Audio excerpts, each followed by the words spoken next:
I'm Amber Nash, the voice of your favorite HR nightmare Pam Hoovy. Welcome to our Archer Rewatch podcast. We are currently covering a whopping 13 episodes of Archer for season 2 with a bunch of super fun guests. Welcome to Rephrasing.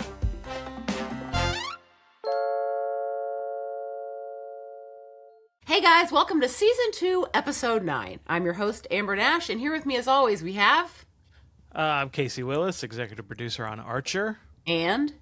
I'm Christian Danley. I was an editor on Archer. Together with our guest today, we're going to talk about placebo effect. When Archer finds out his cancer drugs are counterfeit, he goes on a rampage to end all rampages. He also makes Lana come along, mostly to film it all. Today's guest can only be explained as productor, editor, de video, y artista. It's Thanks. Pierre Cerrato. Hey. What's up, y'all? ¿Cómo están? ¿Cómo le va? Muy bien. Te fue muy bien, Amber. Okay, that's good, right? The Duolingo looks like it's coming in. Yeah. I was like, of course, Pierre's going to make me say something in Spanish because we had that relationship a lot on the show. Right. We did. I was one of the resident Spanish speakers at Floyd County and on Archer. And we also had so many other languages. We did sign language for that one episode, which is pretty awesome. Yeah, that's so awesome. In later seasons, I want to shout out, I guess that was Fernando who hooked us up with the sign language person? Yeah, we ended up going through a language services company, and they had an interpreter that does sign language, so then Fernando was there to kind of direct through video. Yeah, so they recorded somebody doing ASL so that we had the correct signing in there. Which the crazy thing is, ASL is a lot of feeling and expression. Face. And yeah. face. Yeah. Right, of course. Yeah, like that guy, I think he's like the official Atlanta sign language guy that got famous during the pandemic because his faces were so good. Bald guy with the big white beard. Yeah. Yeah, he was awesome. Okay, so before we get into the episode, Pierre, I'd love for you to tell us like what your job or jobs was on Archer, and then we can talk about how you got into it, how you met these yahoos, and kind of what you did the whole time you were working there. Oh my God, I did so much stuff. But I think our relationship with the Floyd County folks started when I was working at Radical Access, which is the studio where Floyd County originally did season 1 at, right? So I was working there, and then I was editing. So I would assist from time to time with getting equipment going while they were getting stuff going. So I met a bunch of the staff there at the time. And then at some point I was just I needed a break from editing because I was working on Squidbillies and Aqua Teen and a number of other things at that place. And I just wanted a break from that because I wanted to draw for a living. And then as it turns out, there was a job opening for an illustrator on Archer season 2. And the rest is history. I reached out and there we go. I got the gig and I was illustrating there for the first half of that season. Well, through all of season 2 and it's slightly to season 3. And then one day Matt was like, kind of need you to hop back into the edit bay. We could really use your help. And I was like, all right, cool. So I was doing both for a minute. And then at some point it's like, I can't do both anymore. I have to just commit to the editing because that's really where I think I was most useful. Yeah. And then eventually became a producer after doing that for 10 seasons or something like that. 9 or 10 seasons. Wow. Pierre, I just want to jump in. I just think it's amazing. You started as an artist because as an editor, Pierre set the editing standards at Floyd County, like for organization, just the whole way through. So to think that guy that was just illustrating, they're like, please, will you just spend some time in the edit machine? Like, man, that's a huge move. And it was so great for Floyd County, man. Like that was definitely a smart move on Matt's part. That's super generous of you, Kristen. You know, there were so many other editors that helped out on the production, Kristen being one of them, Nate, Min, Brad. I didn't get to work with Andy. Yeah. But, that was just, I guess he moved back to LA at that point. So he wasn't around. Wow. But yeah, everyone does such a show so cool. I didn't know about you starting out as an illustrator. Is that what you said? Or an animator? Mm-hmm. An illustrator. See, one of the things you'll learn about me doing this episode, Pierre, is that I don't know how any of the show works, and even though we've already made one full season, I'm still unsure of how animation happens. Well, that's funny because unless I told you, you wouldn't know that I was a model for your character on the show, because I would put on the Pam outfit and then people would take pictures of it and we would pose and do it that way. So in the following episode of Placebo Effect, my work is in there when Pam is getting tased in the back of the neck. That's you. Fantastic. Do you guys, are all those pictures somewhere of people in the costumes? They've got to be somewhere. Not anymore. Oh, I hope they've been destroyed. They are in some cold storage somewhere. They're not accessible. They're not on a computer, but they might be on some type of tape. Yeah, a reel-to-reel, some platter. Yeah, it's definitely something that we didn't let go out of the studio at all, because it's not the most flattering looks for anyone. And then some of that stuff, we had to do like in our skivvies or in lingerie and stuff like that. So and with like weapons. Yeah, it's really weird. It used to just be something that was done like in the corner of the studio, but then we eventually got like a room so people could go in there and do it, and they didn't have to do it in front of everybody. Yeah. So funny. Yeah, and then the prop room eventually became the place where people took phone calls while it wasn't in use. So in the cold open, Archer's chemotherapy for his breast cancer is a breeze, and Krieger's not buying it. He tests his drugs and finds out that they are just sugar pills and Zima in an IV bag. I hadn't thought about Zima in a very long time. What a pull. What a pull to hear that again. Yeah. It was the running joke of drinks for so long. Casey, you said you remember Zima in your high school. You had kids drinking Zima in high school. That's what I remember. But then when I looked it up on the internet, it said Zima was introduced in '93.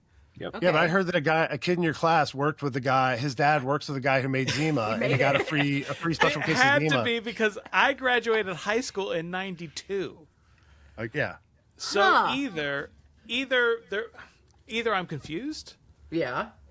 And like the Zima stuff that I'm thinking about was when I was in college, but that seems weird. Or that would have been about right though. Or there was a line to some Zima before that, because I did read that they had test markets in Nashville. I wonder if a little bit trickled on down to West Georgia.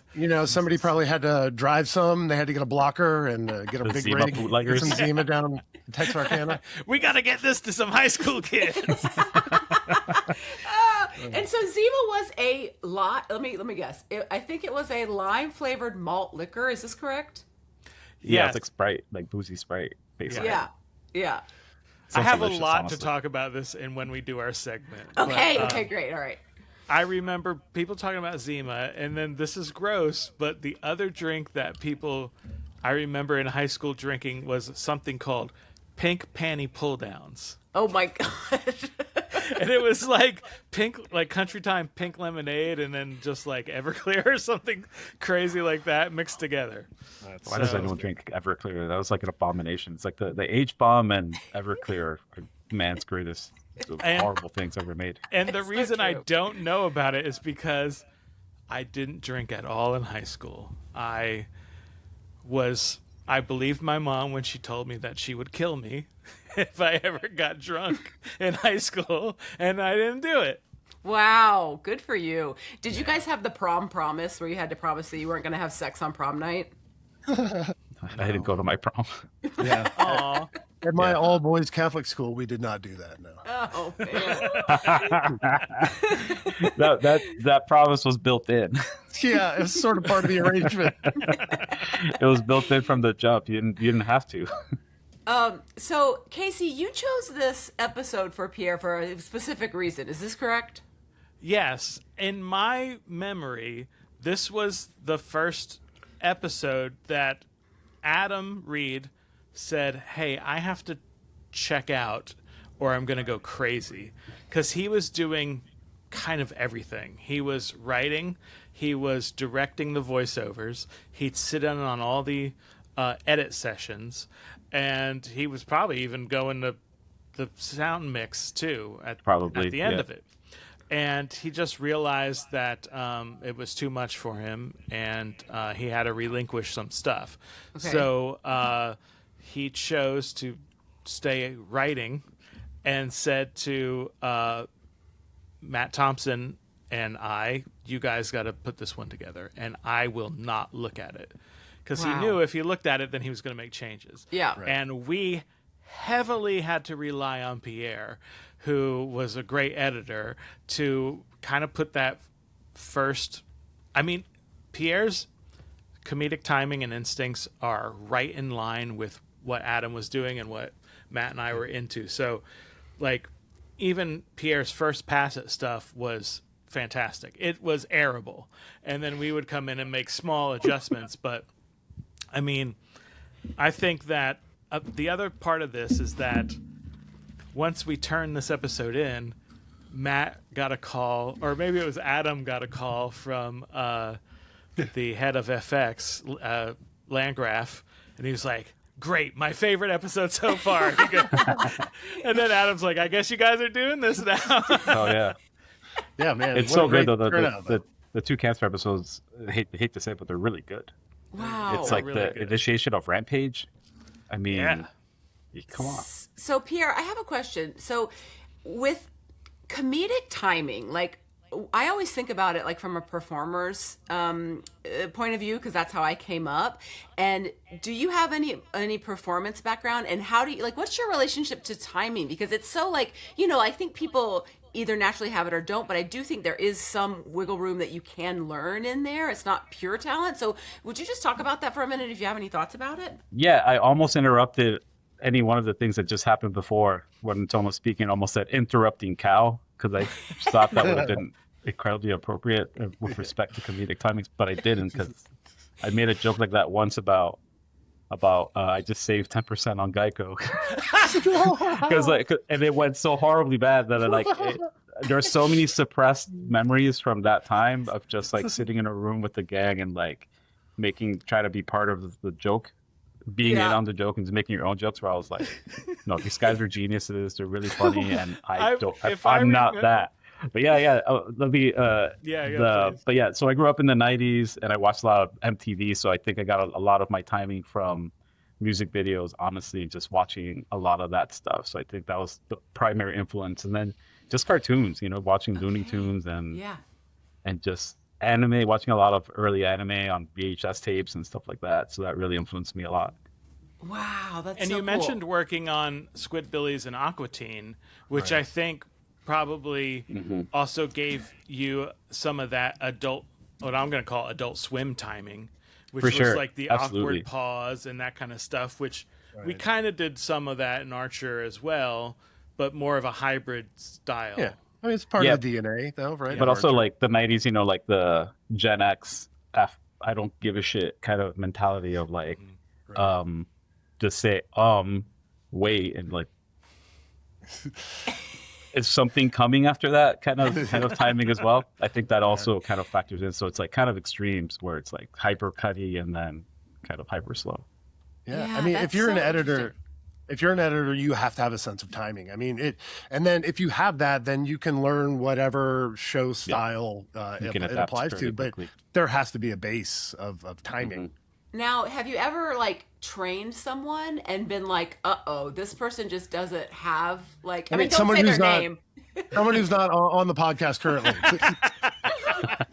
No, it's funny because like Chris is an amazing editor, and I didn't know when I met him. I didn't realize that you edited so many of so what was it, C-Lab and Frisky Dingo? And Frisky Dingo, yeah. Yeah, you did so much of that. Frisky Dingo was such a sick show. Like, I love that show. And that, I think, and this really, that's what made me want to work at Floyd County, was because that show really hit all of my comedic sensibilities.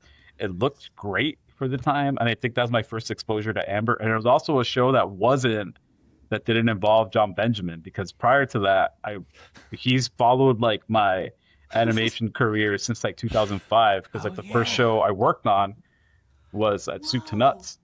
I missed home movies completely, but he was still friends with those guys. So they're, in the early mid 2000s, you were just pitching stuff constantly. So everyone was making something to pitch, and he was working with the guys at Soup to Nuts and pitching stuff. So we would work on pitch stuff with them. So I would hear his voice constantly. Plus, everyone loved home movies, so I would hear his voice all the time. Yeah. And then when I moved to Atlanta to work on Adult Swim stuff, he was also a staple here because, he has an incredible voice. And he's funny as fuck. So, it makes sense that in animation, Jon Benjamin is like a big deal. And also, right before we got to Radical Axis to do Archer, the thing that they had been doing before that was Freak Show. That was for Comedy Central, which was created by Jon Benjamin and David Cross. Nice. Yeah. Wow. So I met him before working on Archer, and he'd been in my animation kind of brain for many, many years already. Which is fascinating. I then get to hear his voice every day for the next 15 years. We're going to move on, guys, to Act 1. Does anybody have anything they want to say about the cold open before we move on? In the open, this is pre-Lucky in the actual opening titles. Oh, right. Yeah. Lucky's name's not in the titles yet. Right. And this was the first season that my name was in the titles that messed up the I dot for the first time. We've done that like 6 times, right? Yeah, we had to redo the opens a lot to put people in. But then also once we started in this season we're going to sell cocaine and we're going to completely change the open. Yeah, I remember when Matt wanted me to put the titles of Lucky's name on that episode, whatever the first episode was that we did that. And then he brought him in. He's like, come watch this, whatever. Come watch this episode. And then we had me play it. And then when his name showed up, he was all stoked. It was super awesome. Oh, that's so cool. That happened in studio in front of everybody in the studio. We've talked on this podcast before about how when we did the Archer Live performances, whatever they were, Lucky would come out to warm up the crowd, and one of the things he would do is make the audience cheer for his name to get into the opening credits. He would record it and email it to the head of effects. What a great bit. Funny. It's something. It worked. It's so Lucky. Mallory and Lana are upset to find out Archer's tumor has been growing all this time. Archer's angered to think this also happened to Ruth, voiced by Joan Van Ark, which I didn't realize until I was researching this episode. Yep. Can we talk about that for a second? Yeah. Holy fuck. I believe I think she auditioned for the role. Are you kidding me? No, and I'm clicking through and I was like, she was the best by far. And I was like, holy shit, guys, this is Joan Van Ark of Dallas and Knots Landing fame. I mean, as an 80s and 90s kid, she was the most famous fancy woman. It's like her and Cheryl Teague. That is incredible. That is so incredible. I couldn't believe it. And I love, too, that she's got a sweet old lady voice, but it's got a little something that's a little mischievous. There's something a little bad about her that's so fun. It's just incredible. Pierre, as a person that has listened to so many people's voices and so many people's shit when they're in the booth and they're not being, or they're not, it's not a take, there's just them making noises. Off mic. Yeah, off mic. Is that the official term? Is off mic? Yeah, I think so when you're not, not recording an actual line. Yeah. What do you find, do you have any thoughts about what makes, we've talked about this on the podcast too, what makes a good voice actor versus because there's so many actors that are incredible actors, but then you just get them in a booth and it's just not working. Do you have any thoughts about it? Well, it's weird because I worked so long on Archer and it's mostly everyone's regular voice for the most part. It's or a slightly elevated or more hyper version of it. Mm-hmm. So I think just being naturally funny is the number one thing, because I think you're obviously funny as hell. Everyone on the cast is super funny, and then I think just working off of being able to pivot, like Chris was saying, to suggestions and being able to work off of that, I think is also just as important as having a good voice.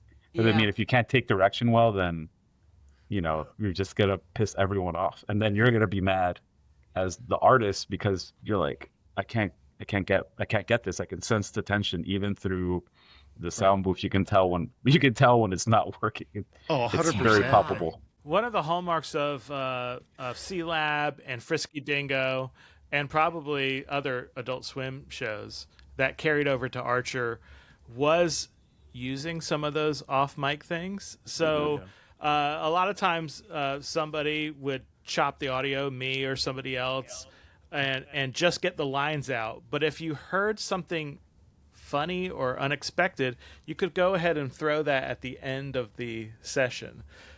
So that when you're picking lines, and then sometimes it would be like, I want him to hesitate there. Okay, I got that. And you pull a hesitation from when he wasn't saying the line, like he's like, what am I doing in this scene? You know, and asking a question to the directors, and you can pull that, and it sounds very genuine and not performed, and it's really funny.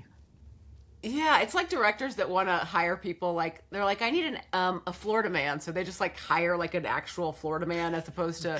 And then it's like, you know, just people being themselves. It's interesting. This acting. My favorite off mic capture was how Aisha would say werewolf. She would say, "Is that a werewolf?" And you guys are like, "Are you saying werewolf?" And she's like, "Yeah, that's how you say werewolf." Like the song. It's like a Pacific Northwest thing, maybe. Werewolf. There's other things, but there's other words, but we won't get into those just because that'd be, you know, you don't want to. You also don't want to expose that kind of stuff out to the world because you know you want to, like, you don't want to be shitty and be like, oh, this person always says this and that and that, blah blah blah. It's like why would it's like exposing like your secrets of what you're like, you know, in the bedroom or whatever. The one it's that probably I the recall closest thing.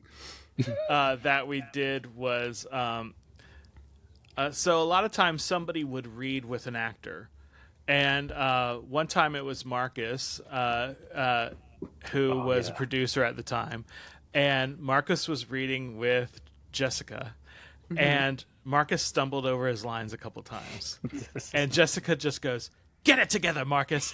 But she was playing around. We took that and gave it to him, and he put it as his ringtone on his phone. Great. Yeah. A couple months later, his wife is having their second child. People are texting him constantly for updates about his wife, and it just, every time it's like, "Get it together, Marcus, get it." And she's like, "You have to turn off your phone." That's so funny. Oh boy, Pierre, do you want to expose any of my off mic things that I might not even know about myself? I won't use the phrase that you used, but you want to make sure that we got what we needed. So you're always very good about making sure we got what we needed from the tape. And so Pierre can attest. So funny. Amber, we did use your actual burps many times in the show. Those were not sound effect burps. Those were your burps. And I've got one queued up for our segment today. Don't worry. Excellent. It's in the chamber already. Okay. No. I'm gonna keep telling us about Act 1. Oh, we hear the line, "Cry havoc and let slip the hogs of war," which is so funny. And it made me remember something that I've been trying to get started, which is the term like clams to the slaughter. Get into it, guys. Get into I think it. it's good slurp it up, baby. because they don't even move. They don't go anywhere. They just stand there for the slaughter. So we were talking about this before we started. Do we know who voiced the pharmacist? I believe it was Adam Reed. Yeah, Sounded like Adam. Yeah. it sounded Okay. like Adam. Yeah, And so Lana go ahead. the face model was one of our background artists, Reese, at the time, who he passed, and we gave him a little memorial, I think, at the end of episode 5 or so. Oh, that's He so was, nice. he was a great dude. Was it in season 3 when he passed away? I can't even remember. What Something like that. Yeah, I've suppressed so much of this stuff as well. Like, Yeah. I'm happy But we're you- talking about it, so I'm gonna feel so much lighter as soon as Yeah. we're done. You mentioned the coffee cup. Yeah. Tell So he him- had a coffee cup that he wouldn't, bless his soul, he wouldn't wash it. So you could, it was like rings of a tree. You could see the different layers of where the coffee cup blast man. was, and it was fascinating and disgusting all at the same time. That's just more flavor, Pierre. That just adds in yesterday's it's flavor into your. It's Yeah, seasoned, season. Yeah. So Lana's filming the whole rampage. we get to the Irish mob. I wrote down the line, I can only assume a Brazilian mob would be a jillion times sexier. Right. There was some great cauliflower ear in there, too, that I noticed. Did you guys clock that? Sure did. That was some of the stuff that I wasn't responsible for. I was more responsible for the bullet in the head, because in these seasons we used to show a lot more violence on the show. We were shooting people in the face. There was a lot more gore. It was pretty. It's a violent episode. Yeah, I actually wrote that down too, because after the shot happens, I think to the second guy, and he's just like there with his mouth open. And I was like, this seems so like more like, I was like, was this more violent than other things that I'd seen before on Archer? Because it was 100%. a lot, because he's just in that frame for so long like that. Yep. The violence was pretty serious on that show. I remember staring at that dude's face for so long, just like that open mouth, eyes up into his head thing. Wow. Brutal show. When did it start to like kind of not be so violent? Or did Probably it? when we all got into our 40s and 50s. We were like, this is too much. There was an email from FX that said, "Hey guys, we need to kind of like chill on the violence at some point." But I think every time we would do it, it would get called out in the notes, like, "Hey, watch this. Make sure this isn't too bad," because S&P had issues with it. I also wrote down the line, "Relax, Hannity. It wasn't that long ago that everyone hated the Irish for swarming over here in their potato boats, taking all the jobs." Which I believe the face model for that was Chad Hurd. Okay. Was the illustration director at the time, right? Yeah. Fantastic. And then I think I had before that cock flavored spit.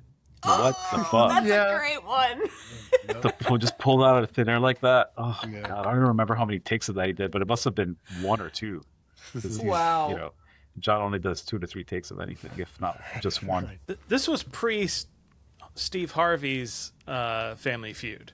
So we're making fun of a previous generation of Family Feud. So the cock flavor spit is even more risque. And then at the end of Act 1, Archer starts taking the actual chemo drugs for some real fun in Act 2.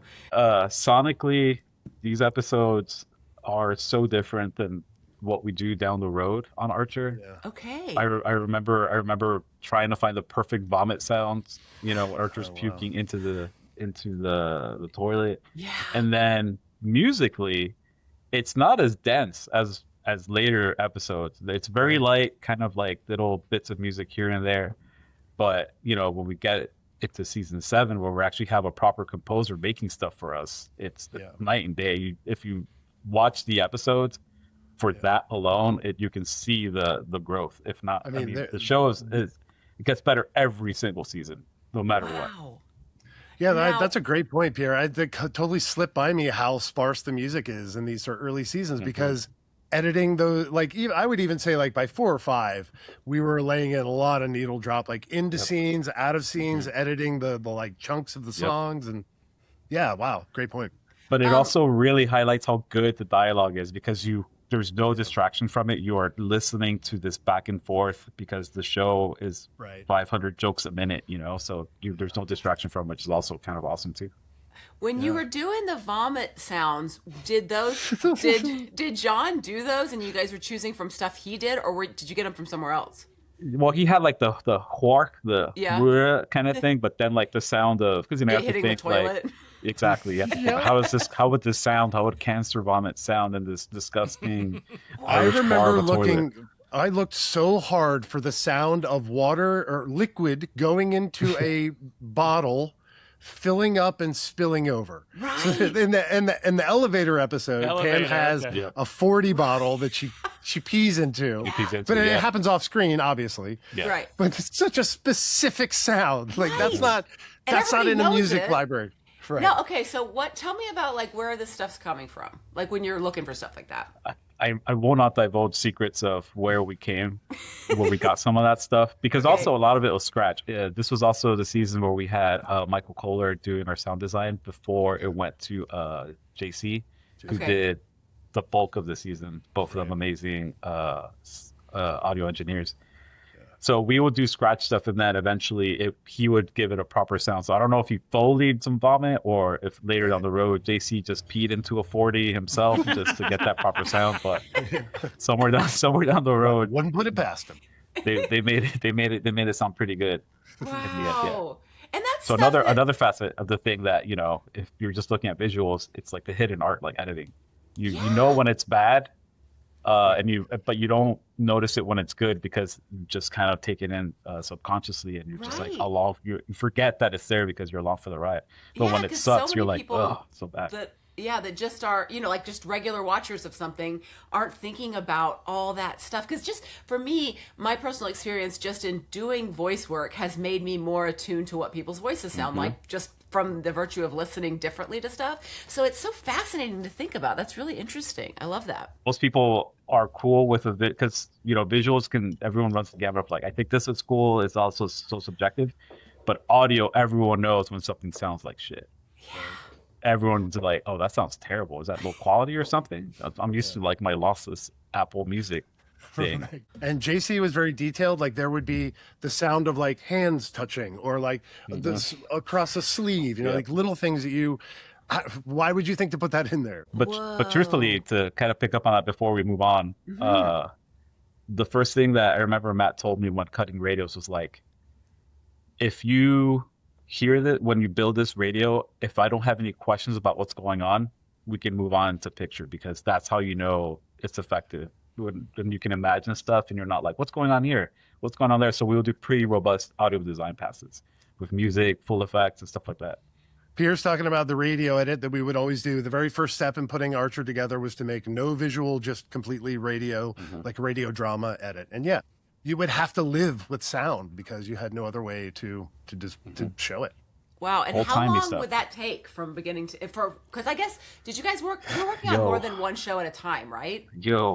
They have whole departments for that part. Yeah. They have like in other productions, they got whole ass teams for that, man. Wow. We can bust out a radio in like a week, 2 weeks if those are really heavy episode. Depends on the script. I was gonna say if you got 2 weeks to do a radio edit, that was like a real treat. Yeah, it's like a vacation, but it also meant you got one line of dialogue that says, and then panic ensues, and then you have to figure all that out sonically. Right. Yeah. And then sometimes 3 minutes of audio chaos. Sometimes they were having to put together the radio edits as we were recording. So you get John's dialogue and you get Aisha's dialogue. So you start putting that together what you can, and then maybe scratching the Cyril part until you get Cyril.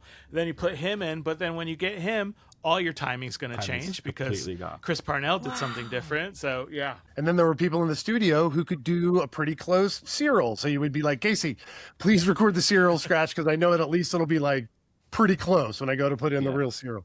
That is fascinating. The amount of work that it's so, you're so right, Pierre, that it's like, you know, when it's not good, but like the amount of work that goes into, I've learned from making this podcast and listening to other podcasts. I was like, oh, a good podcast is one where they do a lot of work before they record. It looks so effortless, right? But you know that a lot of work went into it because it's so, you know, like I said, effortless. It's so clean. You don't even notice it. I love that. If I may, real quick, in this Act 1, there's a sniper rifle that Archer uses. And I believe we were all playing the first Black Ops, Call of Duty Black Ops, and that is the Walther WA-2000, which was an actual weapon from that game. But because we were all into that game, somebody like made Archer have that gun. But it was like era appropriate in this weird amorphous... Like it's early 80s, right? He could have this. Yeah. Okay, so that's a family of guns, Walther? Because he has the PPK. Yes, Walther is, I believe it's German manufactured firearms. Take a little gun, make it into a sniper rifle. Just stretch out the barrel. Man, I just wanted to say there's a gearing up scene. It's sort of played off as a joke, but there's some great animation and drawings in that gear up scene. That took a while to edit too. I bet. Yes. Yeah. You would not believe how long something that short takes at it. Right. Is it hard now, Pierre, as a person, when you're just being an audience member of another thing? Like, is it hard to turn that part of your brain off and just enjoy it? Like, it's like being, like, I would compare it to Yeah. being a server at a restaurant. Like, I can't enjoy it the same way because I've done it before. Yeah, there was a time where like I basically stopped watching cartoons because I was just so in it. And then watching movies, I'm like, oh, bad at it. Oh, fuck. Yep. Yeah. Or I was like, but I'm more sympathetic towards production, so I'm like, they ran out of money here. I know Yeah. they ran out of money. That's where all the money went. Right. Oh my God. Nobody wants to make a bad edit. My favorite producer brain thing that I noticed was it's in one of the Harry Potter movies. In one of them, there's an amazing effect where Sirius Black talks to Harry Potter from the fireplace, and his face is like the logs and the ashes of the fire, and it looks amazing. The next movie, they did the same effect, but it was not the same effect. It was more just like a fire, and they just like superimposed his face over top of it. And I was like, oh, they ran out of money, and they could not afford that effect. Oh, that's so funny. Did you hear that? It sounded like a satisfied yet boastful burp from deep within the gullet of Pampoovy. You know what that means? It's 5 o'clock somewhere, bitches. Archer takes place in an amorphous time when the 3-martini lunch wasn't frowned upon, but encouraged. A golden age of drinks where you could throw out a random adjective plus a noun and a bartender would give you something delicious. Or if not delicious, something that would get you there. Today, we will discuss a few drinks based on this episode, and the best part, you can play along at home. If you try any of the drinks we discuss, please send us a review at rephrasingpod@gmail.com or at rephrasing on Instagram and TikTok, maybe. Casey, take it away. Thanks, Amber. And just a reminder, if you try the drinks, make sure you're over 21 years old. Today we have a few drinks to highlight based on Archer episode Placebo Effect. That's season 2, episode 9. And in this episode, Archer's cancer drugs get replaced by Zima. Remember Zima? Yes. Zima is in the family of wine coolers and flavored malt beverage drinks. I thought malt beverages were just like Colt 45, beer flavored high It's 40s, alcohol.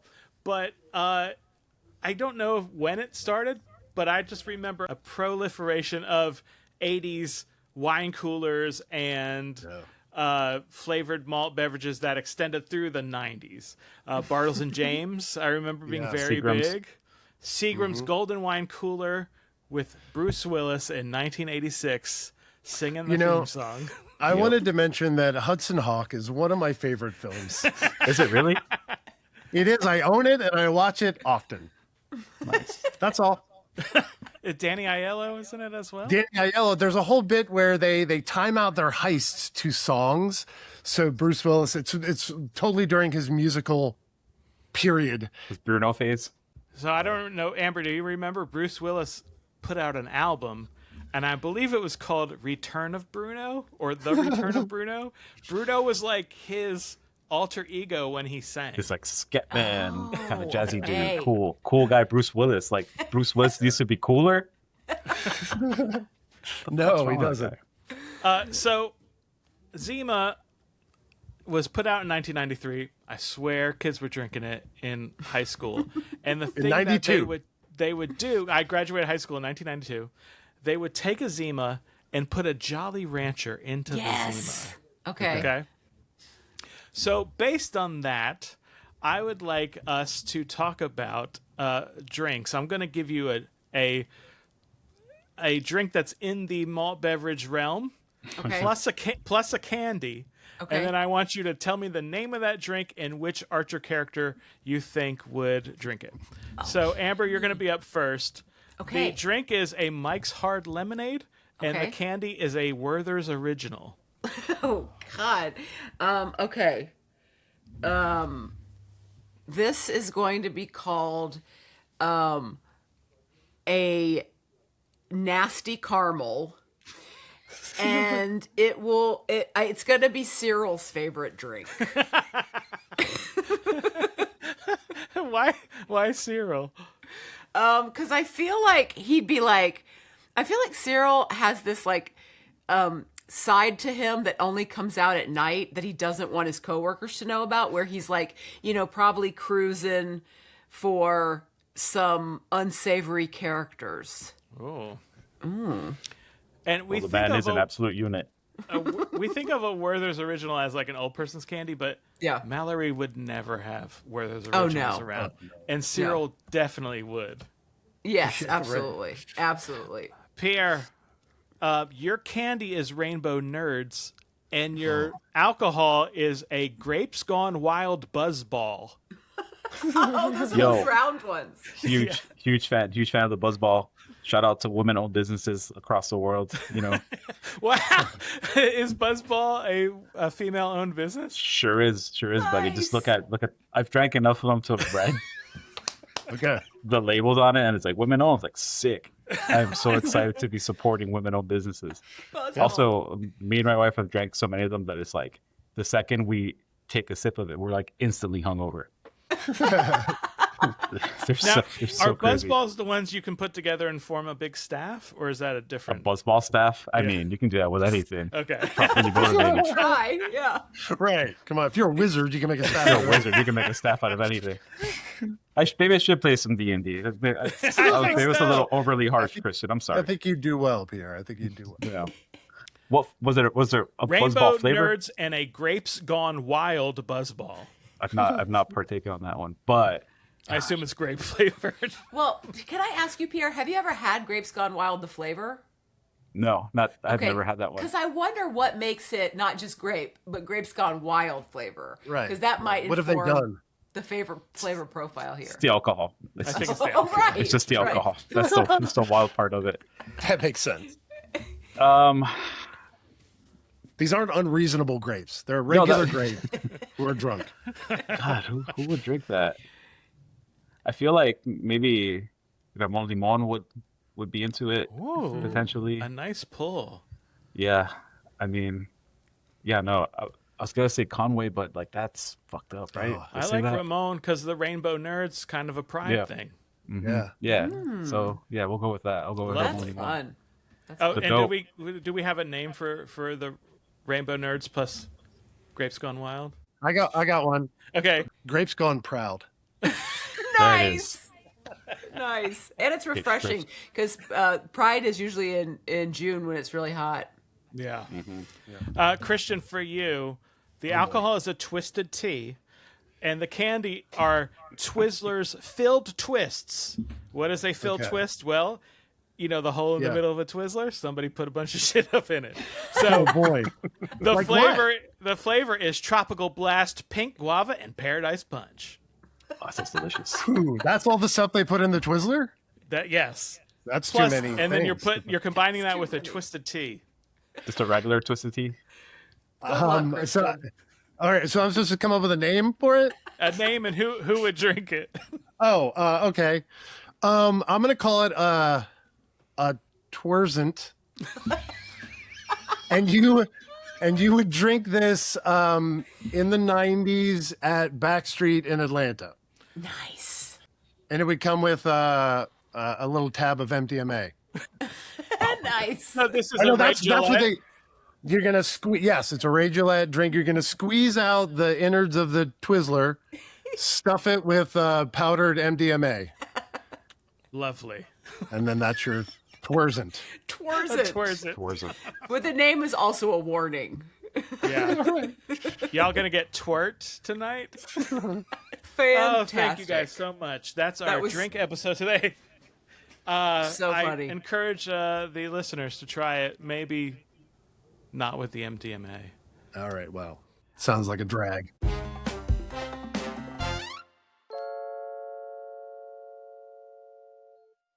And now we're back for the second half of our episode. Okay, so in Act 2, it's day 2 of the chemo-fueled rampage. Archer isn't looking great. Mallory is reminiscing with Gillette. In the break room, I wrote Pam is eating a poultry. Like there's just some kind of bird on a plate. A full Probably bird. from the farm. Miscellaneous prop. Cheryl has a grapefruit. This is where we get Krieger's. Is this the first time we've talked about Krieger's Nazi past? The boys from Brazil. Yeah, I think it's this was where it was like the most explicitly hinted at, or not even hinted, just talked about. Well, he speaks Portuguese. Then he's trying to say he's from Rhode Island. Right. And then he speaks German. Right. And I think it's funny that it's Cyril that's like so, and he goes to Mallory about it. He's so all over it and pissed off about it. Such a little bitch. I hate it. I hate to see him like that. It's my least favorite mode of his.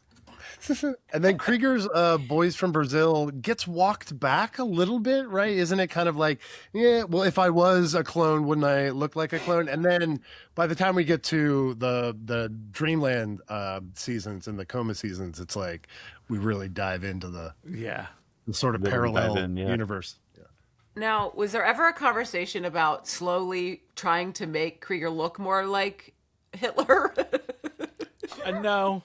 Okay. I think he definitely, it was just something fun to play with for a little bit until it wasn't. And then we're like, we gotta show that Krieger's a good guy. That's kind of that his Dreamland redemption arc was like, Krieger's good. Yeah.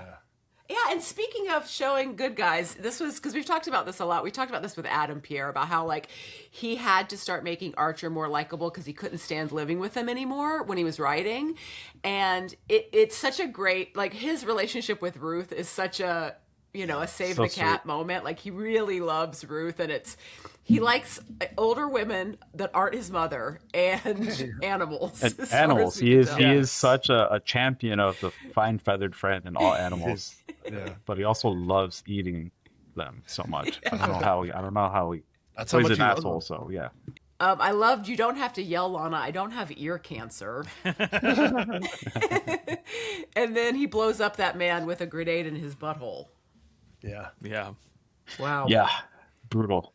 Yeah. Brutal. Because like the smoke bombs are smooth, right? I don't know this firsthand, but smoke bombs are smooth, right? And then the other one is they're more like canister like, and what because he even talks about how it's the bumpy surface. So it's that World War II grenade that's obviously the one that blows up. Yeah. What a way to go. The classic grenade-looking grenade. You cannot mistake for anything else than a grenade. But he's on chemo. He's on. He's not quite. He's not quite there. And super high. Yeah, that I do remember the bandana, the scarf. Once he's in that mode, what a nightmare that was, just from a design perspective. Because it's like what is it? That cholo style bandana with like the little pattern or whatever. Mm-hmm. What is that like? Paisley. It's a Paisley. Right. Yeah. Tracking Paisleys? Come on. Oh my what a nightmare.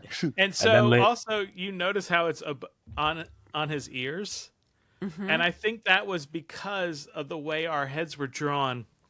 You can't redraw it all. We just had to make basically a paper doll cutout of a scarf that would go over his head. So making it go over the ears, I think, was the solution for the drawing. It would have been infinitely harder to make it go underneath the ears. I only mention that because of what happens in Act 3. Just that close up. I won't just a little. Yep, I'm looking forward to talking about that. Looking forward to talking about that. Yeah.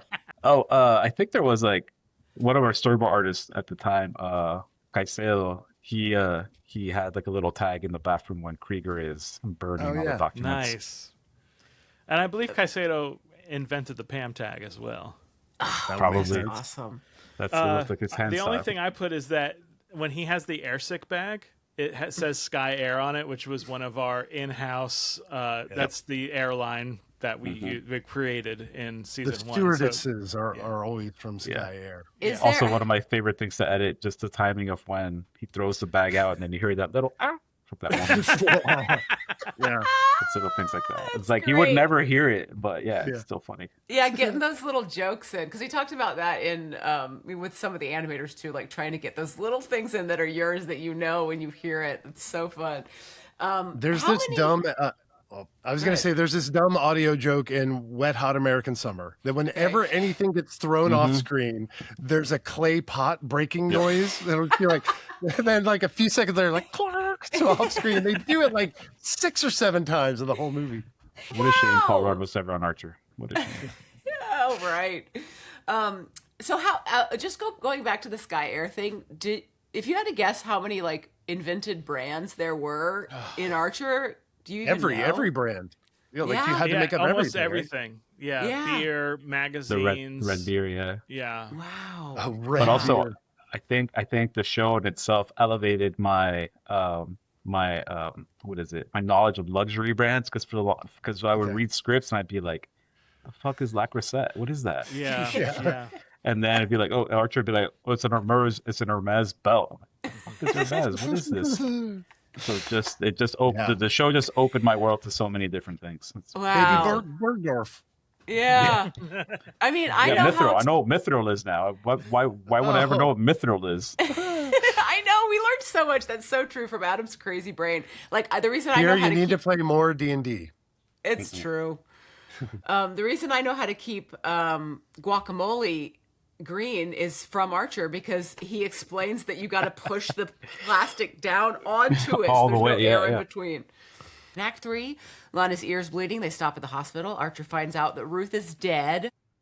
So sad. And we see the flashback where she talked about loving Regis. Mallory's not concerned that Krieger's dad was a Nazi scientist. And then I also loved that the Nazis invented Neil Armstrong was the question that Cyril asked. Cheryl's so good. Oh my gosh. So, possible genetic clone of Adolf Hitler, the flashback. Okay, so guys, I have to say, I don't fully understand what happened in the flashback. With it, like, can you explain it to me? Yeah, it's based off of a movie called The Boys from Brazil. Right. The idea of the movie was that a German scientist was raising a bunch of clones of Hitler. Right. And correct me if I'm wrong, cinephiles, but I believe in the climax of the movie, some dogs rip apart the scientist. Okay. And so you hear that happening in the background. Okay. And so that's why Mallory says what she says. Mm-hmm. Or wait, the day Krieger also. Yeah. Krieger, right. The day my pet Dobermans accidentally ate my father. Yes. Okay. So in that, Pierre, are there a bunch of dog noises? Is that what's happening in the background? Yeah. There's a bunch of dog noises, but it's funny. I had him drawn this parallel just now where like later on in the Dreamland, he makes the Wunderhund, the robot Dobermans. Because I was just thinking about crazy. Dog sounds and how that was an intense search for dog sounds for the German dogs, robot dogs. And then there's also a guy screaming as he's getting ripped apart. It's crazy. Wow. Like we don't think about how long we really take to just these little cutaways take so long to edit because they have to be perfect for the amount of time that they're on screen for. You know, like it has to be clear that it's dogs.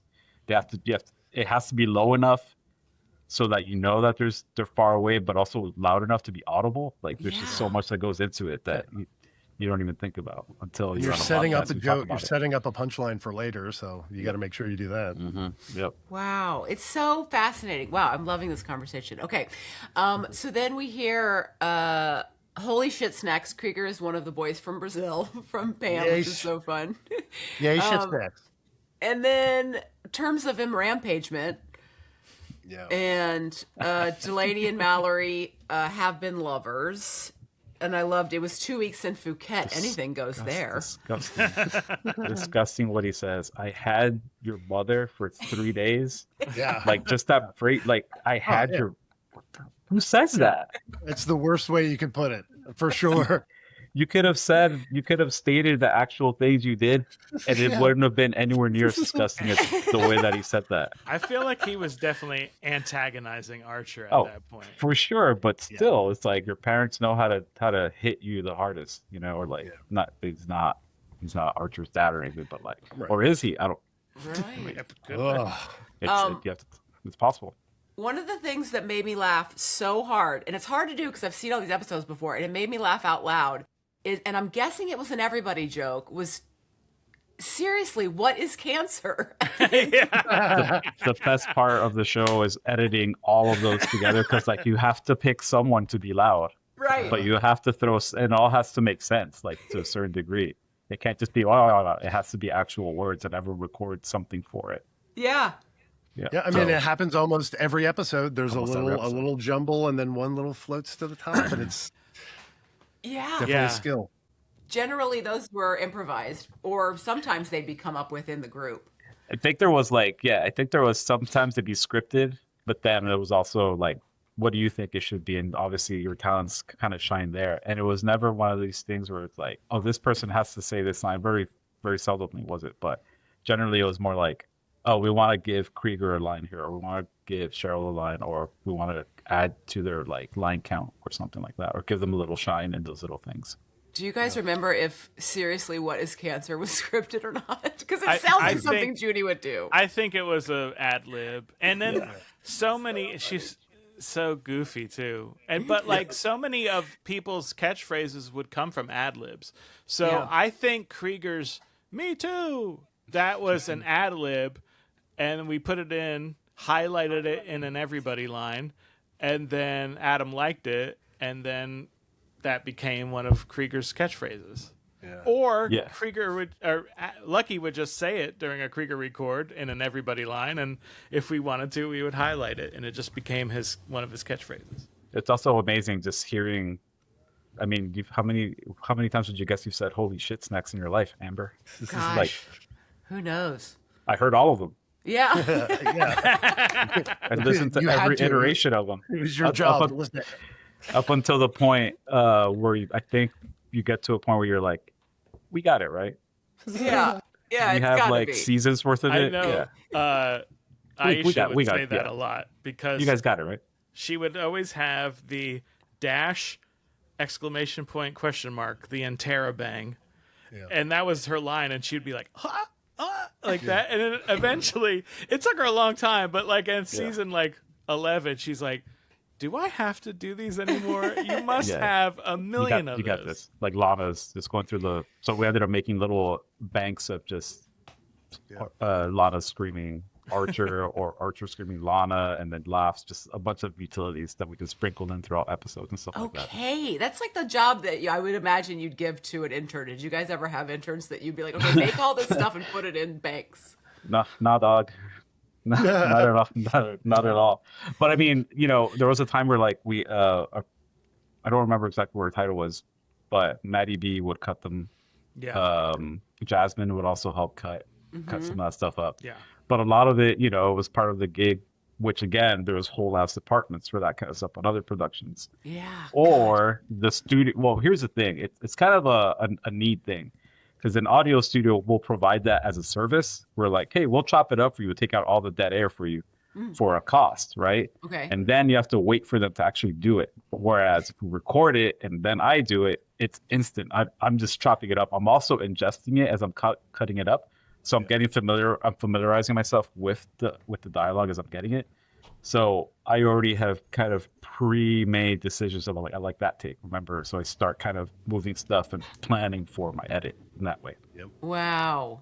So it's kind of like, it's pro and cons situation on that. Yeah, that's fascinating. Okay, so that was the end of the episode. And now... Oh, wait, we got to talk about the very last scene of the episode. Okay, let's do it. Hold up, Amber. Wait, but before that, also chain smoking joints the size of tampons. Yeah, crazy great line. It reminds me of Lana's piss flaps in a much later season. Piss flaps. Oh gosh, that's got to be an Aisha original. Piss flaps. It feels like that. I think so. I think it was. But then at the end of this episode, there's a reference to Magnum PI, a famous scene from season 3, episode 1. Did you see the sunrise? Where Magnum PI shoots an old Soviet guard who captured and tortured them in Vietnam. He finds him. He's in Hawaii. He tracks him down. He realizes it's him. There's a whole storyline. At the very end, he has him in the woods. It's that exact same scene. It's a shot-for-shot remake of Magnum turning around and killing his old torturer. Okay. And then there's a freeze frame on the gun bang in Magnum. And I love what Archer did to play with that trope where it's Archer rewinding a tape, right? So in Magnum, It ends on an It just awkward ends. freeze frame. Yeah, there's an awkward freeze frame, and that's like a famous ending. Okay. And then Archer's skipping back to watch it again with just a great take on it. Booyakasha. That was Thank you great for to hear explaining her that, say Christian, because I did not know that. But I was like, of course, it's a reference to something. It has to be because it's Archer. Right. So that's fascinating. The That's name really of cool. that episode is "Did you see the sunrise?" And I believe that's what Magnum says. Did you see the sunrise today? But then Archer he says, relates it to Ruth by saying, "Did you see Regis today?" Yep. Oh wow! And then I don't remember who had the task of animating that. Right. That And that's what I was going to bring up. Yeah. That Profile headscarf. to full. Yeah, that's tough. It's just like it's this to this. Yeah. You know, Tom Selleck's got that all day. Right. You can just shoot hours and hours of that. But to animate that with the way that the show is made took a lot to get that done. Wow. For sure. Guys, this Archer show was pretty good. They were really onto something. And to go back to something you asked earlier, if I can turn it off, like watching this episode just reminded me what a delight it was to work on the show because it's so funny. Like, I mean, it was stressful. And like I said earlier, I probably do have some repressed trauma I need to deal with at some point from working on it. But it is super funny having this much distance from it now that I can actually enjoy it and be like, oh, that's funny. Not even from like I know what happened when I was in the edit bay editing this and the random thing that happened outside. And when someone sneezed and someone that was inside of the edit bay sneezed into a fan in an enclosed room, and I had to be like, I guess I'm gonna get sick now. That's so gross.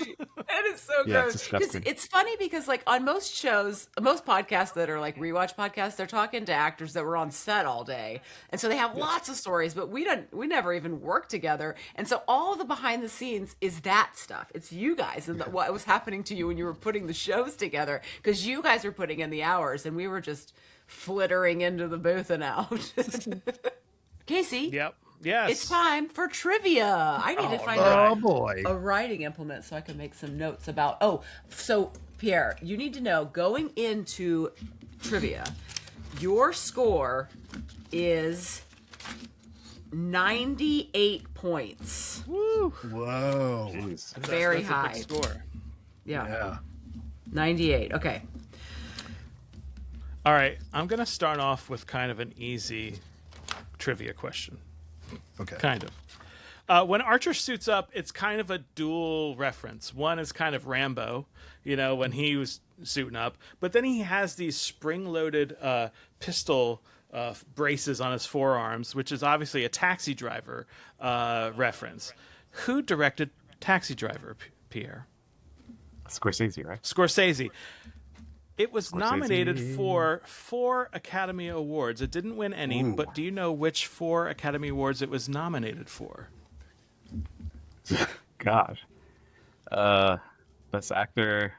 Best actor, Robert De Niro is 1, correct. About money. Best director, probably. Not best director. Film of the year. Best picture, it was nominated for best picture. That's Best 2 adult film. No. There It used to be is a an category, right? Back best porno. They go to see a porno in the movies. So. Yeah. Yeah. You take Sybil Shepherd on a date. Best score. Best original score. Can I guess what I think the fourth one is? Please. Screenplay by Paul Schrader. No, it was actually best supporting actress for Jodie Foster. Oh yeah. Do you know what, Casey? Do you know what he called you? A little piece of chicken. Called you a little piece of chicken. He wouldn't say that.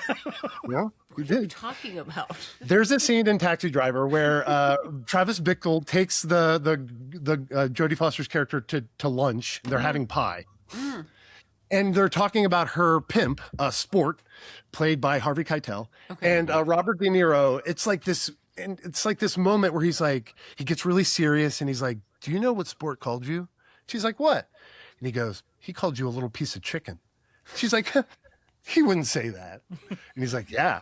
And it's like this impactful moment. She was so bummed on that. And I would love to know what that really means. What does that really I mean? believe chicken hawks are Yeah. Johns who like underaged prostitutes. So I assume that a piece of chicken is an underaged prostitute. Okay. She's just a piece of chicken, man. That's what he was like. That's the context. Ugh. Okay, so that was that 2 out of 4, correct, Casey? Yes, 2 out of 4. Yeah. Yep. Got it. Okay. We mentioned boys from Brazil. Pierre, what's the capital of Brazil? It's not Rio. Brazil. No. It's not Rio. It's not Rio. It's I'm drawing a blank. What is it? Brasilia. Oh. And whose Street Fighter 2 stage is located in Brazil? You mean Brazil? It's Carlos's, man. It's Blanca's. Carlos Blanca, man. What do you know about Carlos Blanca, dude? All right, and here's our rapid fire round for this question. We talked about how the end of this is a reference to Magnum PI. Where did Magnum PI take place? Hawaii? Hawaii is correct. More specifically, Oahu. He lived at Robin's Nest. Who was the caretaker of Robin's Nest? It wasn't, because I'm just trying to draw we did the Magnum PI trailer thing, right? Or Archer one. Was it the Cyril character? Yes, it's the guy who Cyril plays in the. Is that like half points for knowing? I'll give you half points for that. I mean, it's up to Amber. Yeah, but I will. Yeah, I figured it was that dude. Yeah, Higgins was the name of the caretaker. Magnum had 2 buddies who he also served with in Vietnam. Their names were. And you can phone a friend with Christian if you want. You're killing me with these questions, Casey. You're killing me. Wait, Archer. Magnum PI. Magnum had 2 buddies. Archer was in Vietnam. When did we cover this? They were on the same troop together in Vietnam as well. Yes. But they were They were supporting characters in the show. One flew a helicopter. I'm gonna call a friend, Kristen. Okay. That's Rick and TC. Rick and TC is correct. And finally, on the grounds of Robin's Nest, there were 2 Dobermans. What were the names of the Dobermans on Magnum PI? It's not. I know it's not Tom or Sulick.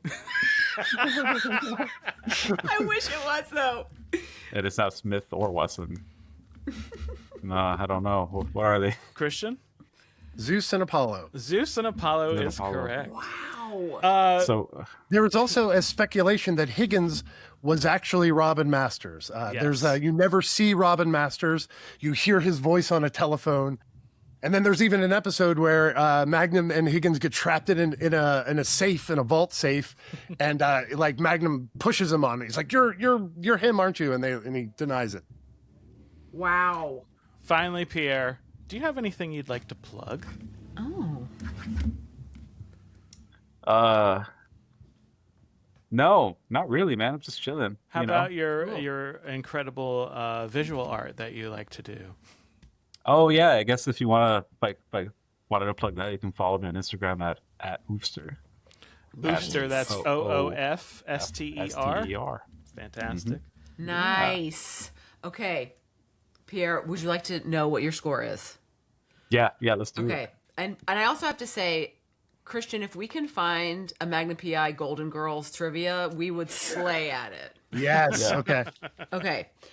All right. Now, I have to say that I gave you special extra points for Tom and Selleck because I wish that would have been the answer. And your score for this episode was 137 points. Oh, wow. Pretty good. That's pretty Let's good. go. Pretty good. Oh, and sorry, Casey, I have to say, I would like to give you a new answer for my cocktail segment answer. Okay. Ooh. Okay. What I would call a Mike's Hard Lemonade with Werther's Original in it is a lemon party. Oh. That's so much better because it's old people and lemonade. That's perfect. How do you mean old people? What do you mean specifically about old people? Oh, I mean the old people and their genitals sexing. Gotcha. That's one of my favorite 30 Rock jokes when they get a reservation at a restaurant and it's like lemon party Lemon of 3. And, he goes, and his name was Dick, and he goes, wouldn't be a lemon party without old Dick. So funny. So fun. Oh, Pierre, it was so fun having you on the show. Thank you so much for doing it. We'll totally bring you back if you want to do it again, because we've got many more seasons of the show to talk about.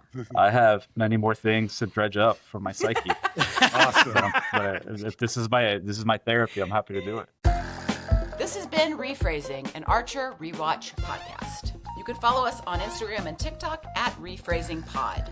Email us questions at rephrasingpod@gmail.com. Please, no pictures of your penis. That's just inviting pictures of their penis, isn't it?